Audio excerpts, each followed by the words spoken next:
சூர்யாவுக்கு வந்து என்ன பண்ணுறாங்க, கான்ட்ராக்டர் சொல்லிடுறாங்க, இந்த மாதிரி வந்து மகா வந்து அனுப்பின எல்லாமே வந்து சூப்பராக இருக்குது, அதில் சில கரெக்ஷன் இருக்குது, அதை மகா தான் பண்ணணும், அதை பண்ணி உடனே அமுச்சிடுங்க அப்படின்ற மாதிரி சொல்கிறாங்க. அதனால் வந்து என்ன பண்ணுறதுன்னு தெரியாமல் யோசிக்கிறாரு. மிடில் கிளாஸ் கான்ட்ராக்ட் வந்து அந்த கான்ட்ராக்ட் வந்து இப்போ இப்படி வந்து அவதானே பண்ணி ஆகணும், அவகிட்ட நம்ம பேசுகிறதே இல்லையே அப்படின்னு சொல்லிட்டு செம்மையாக டென்ஷன் ஆகிறாரு.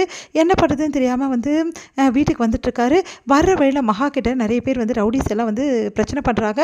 அதனால் சூர்யா என்ன பண்ணுறாரு, அவங்களெல்லாம் அடிச்சுட்டு மகா வந்து வா அப்படின்னு சொல்லிட்டு அப்படியே சைகை மூலமாக வந்து சொல்கிறாரு. உடனே மகாவும் காரில் ஏறுறாங்க, 2 பேருமே வந்துட்டுருக்காங்க.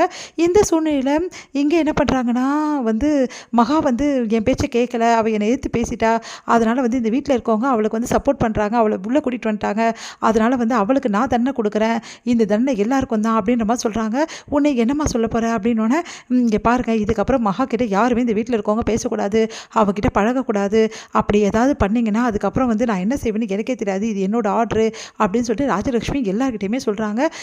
இது வந்து பெரியவங்களுக்கு சின்னவங்களுக்கு எல்லாருக்குமே பொருந்தும், அப்படி மீறி மகா கிட்ட யாராவது பேசுனீங்கன்னா அதுக்கப்புறம் நான் என்ன செய்வேனே தெரியாது அப்படின்னு சொல்லிட்டு ராஜலக்ஷ்மி சொல்லிடுறாங்க. சரின்னு சொல்லிட்டு எல்லாருமே வந்து என்ன பண்ணுறதுன்னு தெரியாமல் தவிக்கிறாங்க. இந்த சூழ்நிலையில் இங்கே என்ன பண்ணுறாரு, நம்ம சூர்யாவும் வந்து மகாவும் வந்து வந்துட்டுருக்காங்க வண்டியில்.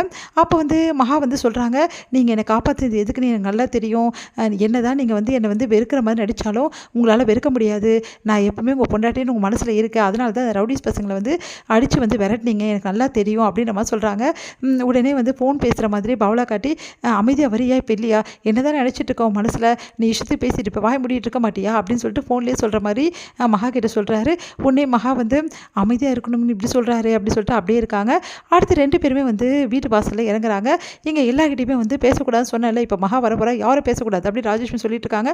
கரெக்டாக பார்த்தீங்கன்னா நம்ம சூர்யாவும் வந்து மகா வந்து இறங்குறாங்க, ஒன்றா வந்து இறங்குறாங்க. அப்போ வந்து மகாவோட ஹேண்ட்பேக்கை வந்து உள்ளவே வச்சுட்டு வந்துடுறாங்க வண்டியில். அப்போ சூர்யா தான் வந்து அதை எடுத்துகிட்டு வராரு. அதை எடுத்துகிட்டு வந்து முன்னாடி மகா வராங்க, பின்னாடி சூர்யாவும் வராரு. 2 பேருமே ஜோடியாக வந்து இறங்குறதும் அதே டைமில் வந்து சூர்யா கையில் வந்து அந்த ஹேண்ட்பேக்கையும் மகாவோட ஹேண்ட்பேக்கையும் பார்த்துட்டு அப்படியே அதிர்ச்சி அடைகிறாங்க எல்லாருமே. உடனே வந்து மனசுக்குள்ளேயே சிரிச்சுக்கிறாங்க சித்ரா. உடனே வந்து இங்கே என்ன பண்ணுறதுன்னு தெரியாமல் ராஜலட்சுமி வந்து அப்படியே சூர்யாவை முறைச்சி பார்க்குறாங்க.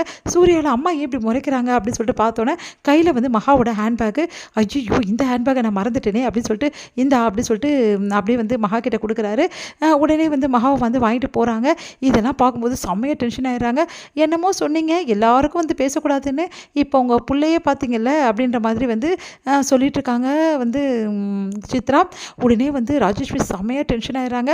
உடனே சூர்யா கிட்ட போயிட்டு, என்ன சூர்யா இதெல்லாம் அப்படின்னு சொல்லிட்டு கேட்குறாங்க. என்னம்மா அப்படின்னோடனே, அவளோட பேக்கை நீ எடுத்துகிட்டு வர, அவளை எதுக்கு நீ கூட்டிகிட்டு வந்த அப்படின்ற மாதிரி பேசுகிறாங்க.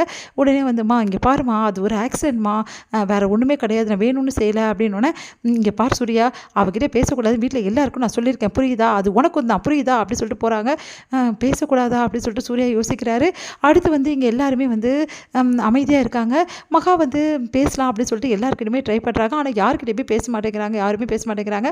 அதனால் மகா என்ன பண்ணுறதுன்னு யோசிக்கிறாங்க.